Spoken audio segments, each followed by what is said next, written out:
Story Time with Grandad. Paddington by Michael Bond.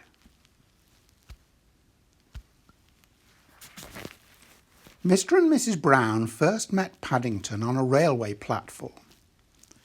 In fact, that was how he came to have such an unusual name for a burr, because Paddington was the name of the station. The Browns were waiting to meet their daughter Judy when Mr. Brown noticed something small and furry near the left luggage office. "It looks like a burr," he said. "A burr?" repeated Mrs. Brown. "In Paddington Station? Don't be silly, Henry. There can't be." But Mr. Brown was right. It was sitting on an old leather suitcase marked "Wanted on Voyage." And as they drew near, it stood up and politely raised its hat. "Good afternoon," it said. "May I help you?" "It's very kind of you," said Mr. Brown. "But as a matter of fact, we were wondering if we could help you." "You're a very small burr," said Mrs. Brown. "Where are you from?" The burr looked around carefully before replying. "Darkest Peru. I'm not really supposed to be here at all. I'm a stowaway." "You don't mean to say you've come all the way from South America on your own?" exclaimed Mrs. Brown. "Whatever did you do for food?" Unlocking the suitcase, the burr took out an almost empty glass jar. "I ate marmalade," it said. "Burrs like marmalade." Mrs. Brown looked at the label around the burr's neck. It said quite simply, "Please look after this burr. Thank you." "Oh, Henry," she cried, "we can't leave him here all by himself. There's no knowing what might happen to him. Can't he come home and stay with us?" "Stay with us?" repeated Mr. Brown nervously. He looked down at the burr. Would you like that?" he asked. "That is," he added hastily, "if you have nothing else planned."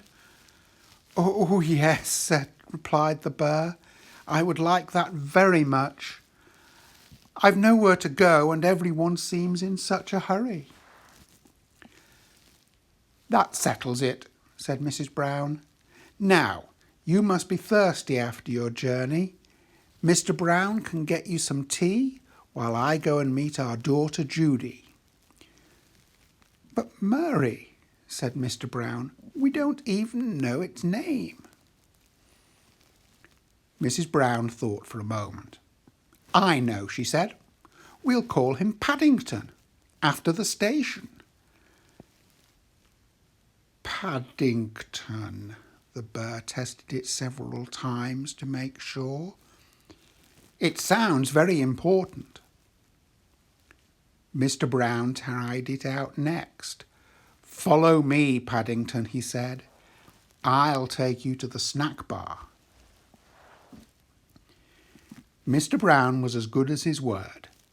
Paddington had never seen so many snacks on one tray, and he didn't know which to try first.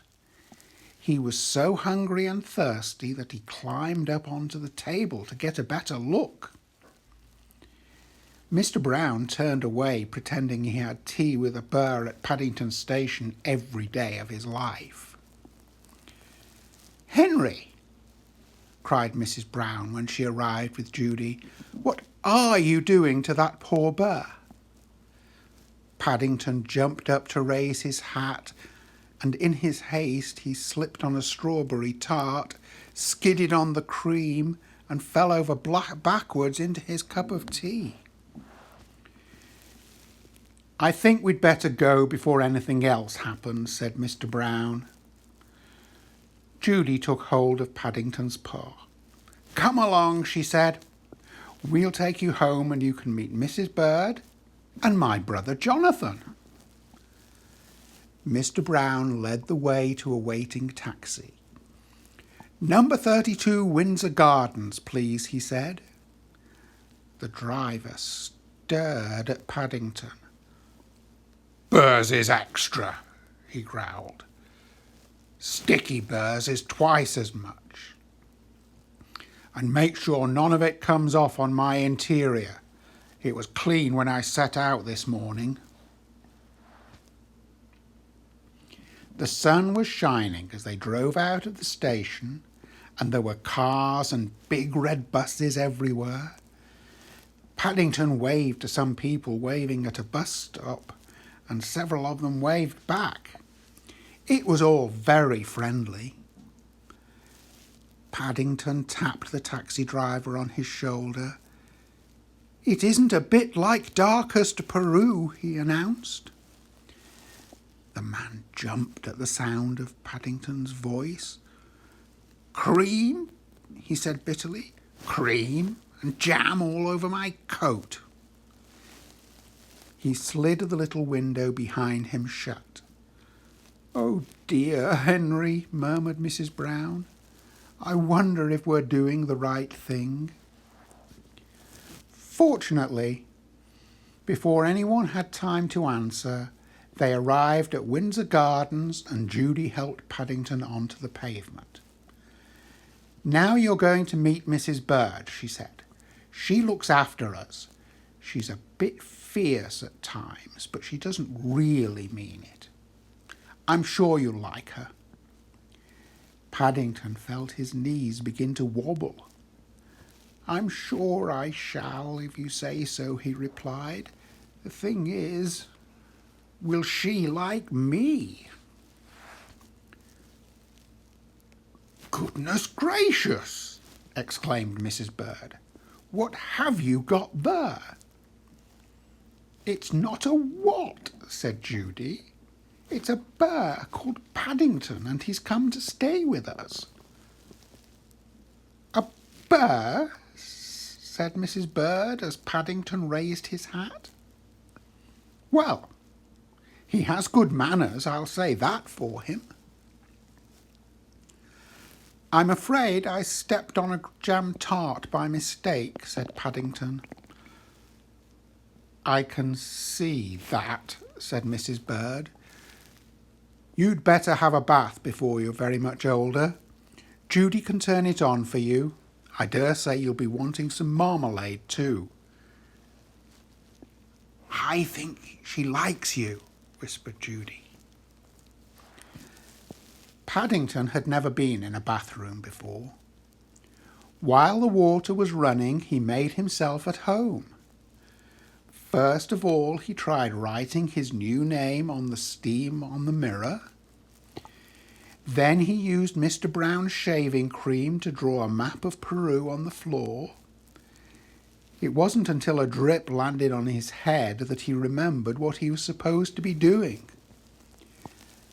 He soon discovered that getting into a bath is one thing, but it's quite another matter getting out again, especially when it's full of soapy water. Paddington tried calling out. "Help!" at first in a quiet voice so as not to disturb anyone. Then very loudly, "Help! Help!" When that didn't work, he began bailing the water out with his hat. But the hat had several holes in it, and his map of Peru soon turned into a sea of foam. Suddenly, Jonathan and Judy burst into the bathroom and lifted a dripping Paddington onto the floor. "Thank goodness you're all right," said Judy. "We heard you calling out." "Fancy making such a mess," said Jonathan admiringly. "You should have pulled the plug out." "Oh," said Paddington, "I never thought of that."